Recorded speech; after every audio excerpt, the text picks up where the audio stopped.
जय श्री गणेश दोस्तों, स्वागत है आपका अपने YouTube चैनल संस्कृत धारा में और मैं हूं आपका अपना MD शास्त्री। आज हम यहां पर बात करेंगे सितंबर के माह की 1 तारीख से लेकर के 30 तारीख के बीच में होने वाला जो भी परिवर्तन है मेष राशि के बारे में हम यहां पर चर्चा करेंगे। फर्स्ट राशि जो होती है हमारी मेष राशि होती है। आपको साथ में चार्ट भी यहाँ पर दिखाई दे रहा होगा कि उस चार्ट के अंदर किस प्रकार के क्या परिवर्तन हो रहा है, उन सभी के बारे में हम यहाँ पर चर्चा करेंगे।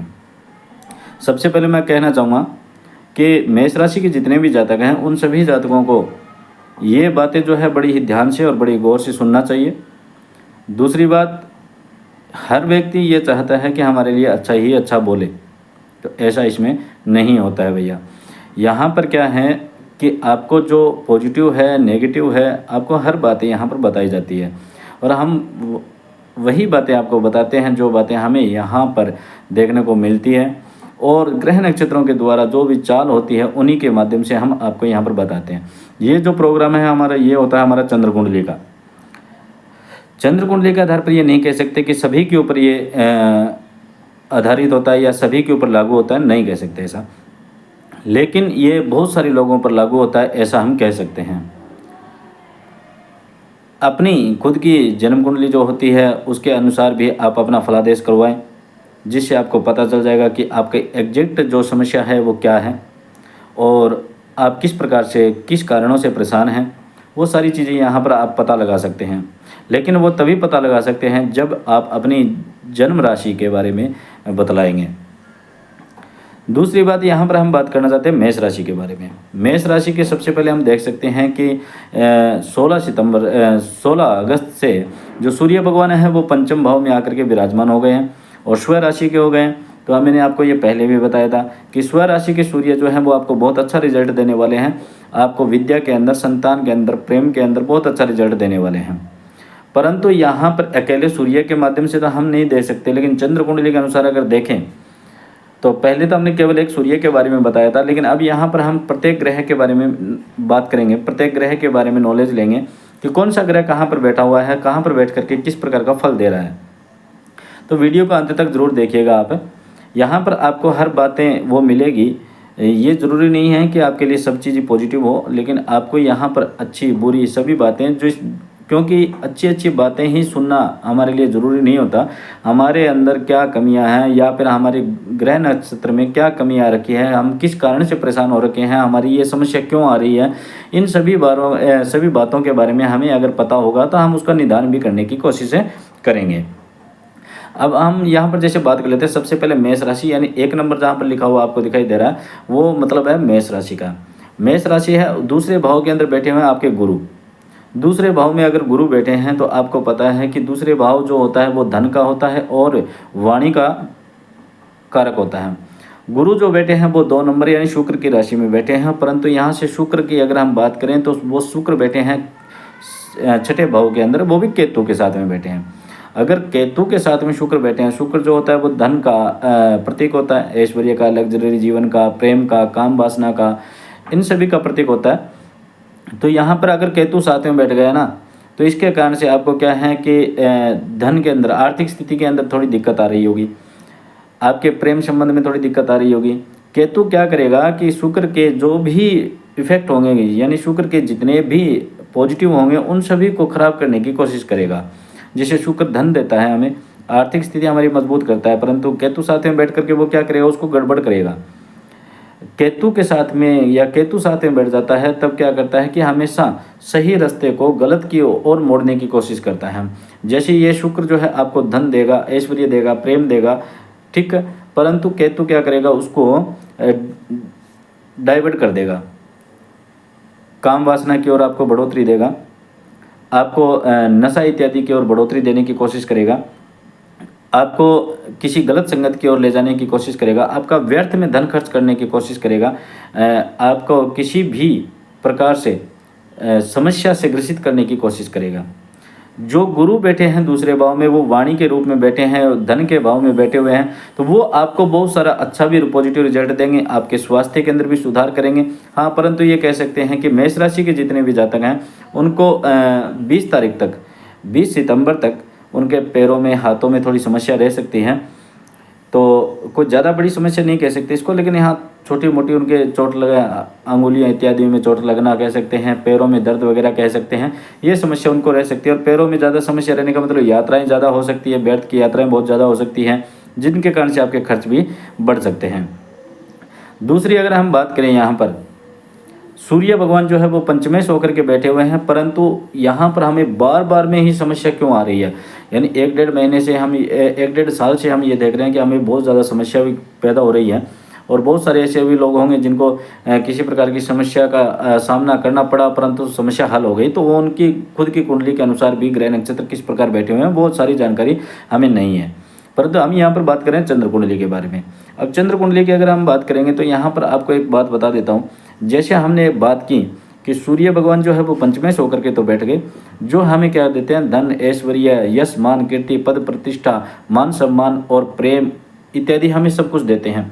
परंतु यहाँ पर हम देख सकते हैं कि मेष राशि के द्वादश भाव में 12वें भाव के अंदर कौन बैठे हैं, राहु बैठे हुए हैं।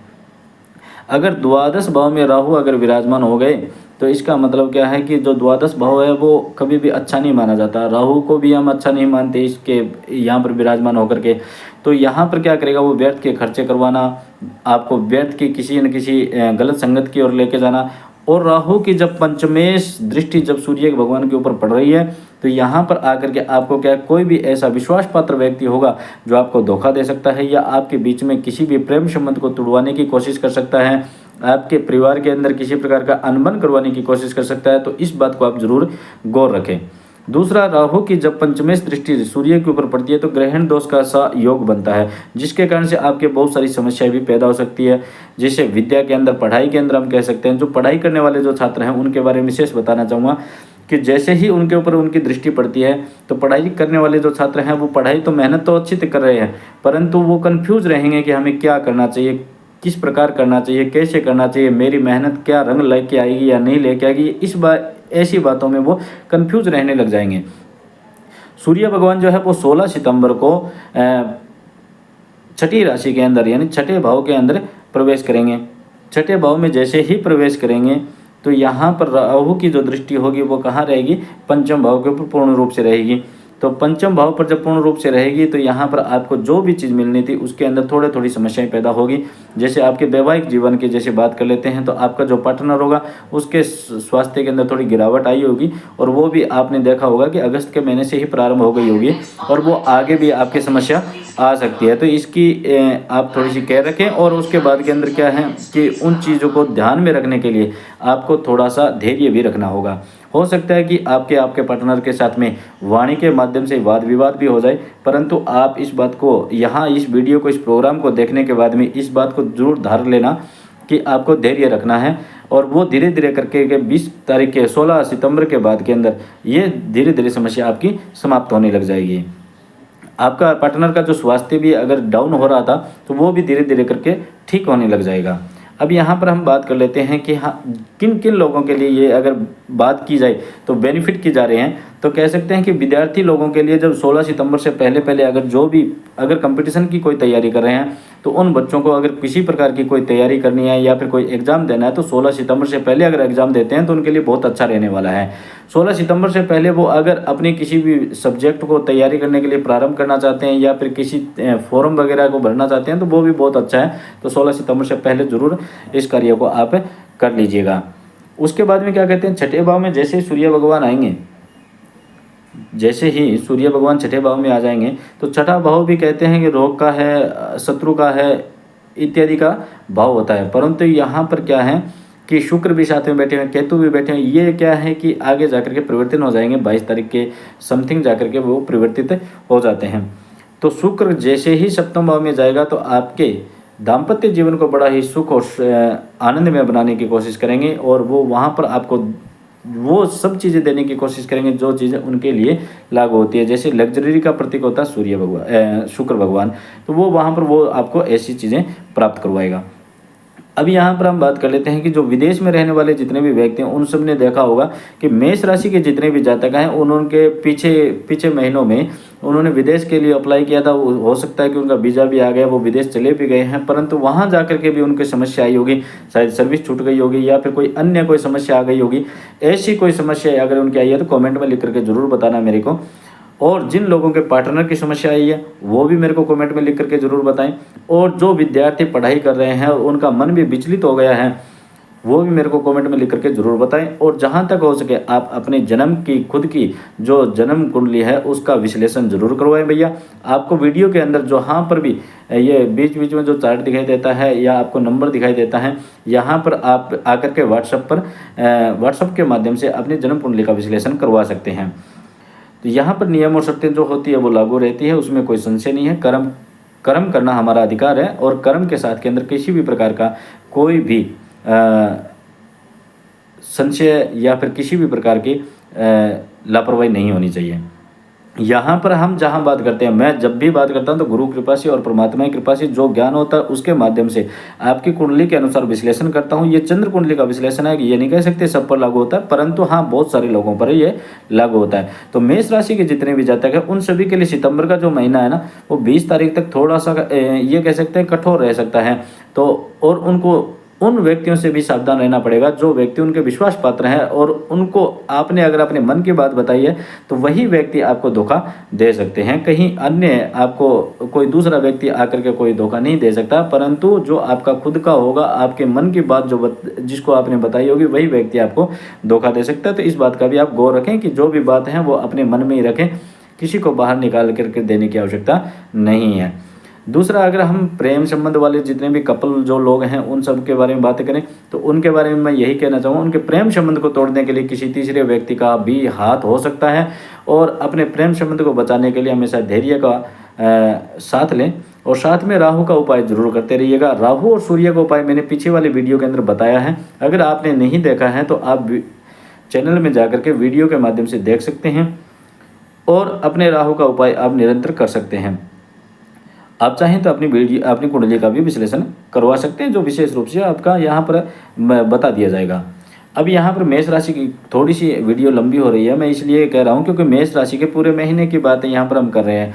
तो मेष राशि वाले जितने भी जातक हैं, जो लोग कौन कौन से लोग हैं जिनको बेनिफिट भी मिलेगा, जैसे फाइनेंशियल जो कोई भी कार्य करते हैं या बीमा इत्यादि कार्य जो लोग करते हैं या स्टडी करने वाले जो विद्यार्थी हैं उनके लिए, या फिर कह सकते हैं कि जो सोशल मीडिया या मल्टीमीडिया इत्यादि के ऊपर जो व्यक्ति ज़्यादा कार्यरत हैं उन लोगों के लिए बहुत ही विशेष रूप से। वैसे शनि भगवान जो है वो भाग्य भाव में खुद के घर में विराजमान होकर के आपको बहुत साथ दे रहे हैं, बहुत अच्छा आपके लिए रिजल्ट दे रहे हैं।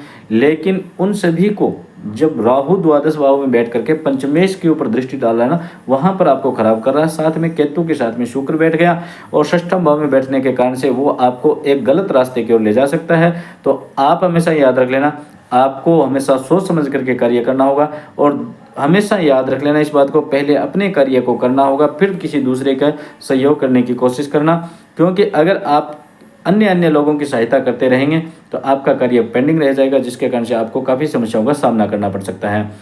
तो यहाँ पर हम अगर बात की जाए तो मेष राशि के जहाँ तक हो सके ये जो पूरा महीना रहने वाला है ये अच्छा भी है और आपके लिए थोड़ा ख़राब भी है।